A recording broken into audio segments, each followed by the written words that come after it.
So, who's at risk? Well, babies, especially those under 5 months of age. Elderly people who may have waning immunity to the disease. Of course, those who are immunocompromised for any number of reasons are at risk. And anybody who may not have chosen to uptake the vaccination. If we're thinking about the individuals who are at risk of the serious consequences of the disease, that is, babies, then most recent data from Public Health England estimates uptake to be around 54%. The vaccination itself is generally given in the third trimester, with placental antibody transfer protecting the neonate via that mechanism. The idea being that this would protect the baby until he or she is suitable to receive their own vaccinations at around 2 years of age. It's also a very effective vaccine, protecting up to 91% of babies from becoming ill in their first few weeks of life, and that's compared to mothers that remain unvaccinated.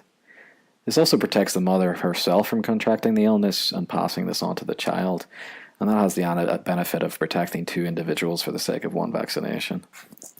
It's been in use since 2012, and that was when the last serious outbreak of pertussis happened. It happened in May of that year, and as you can see here, it was a sudden uptick in the amount of disease reported. And the highest disease incident occurred in infants under 3 months of age who were too young to have completed the primary vaccination course, and therefore had the greatest risk of complications and death. And thankfully the government responded quite well and quite quickly to this, introducing a maternal vaccination programme in October of that year. And since that, they found that the greatest reduction in the disease since that peak in 2012 has been in these infants under 6 months of age who are targeted by the maternal pertussis vaccination programme.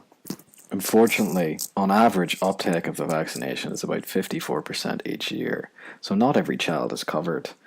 As well, the government's programme on maternal vaccination of course does nothing for the elderly population, and there's been a rise in the amount of whooping cough diagnosed in those populations. Created using Powtoon.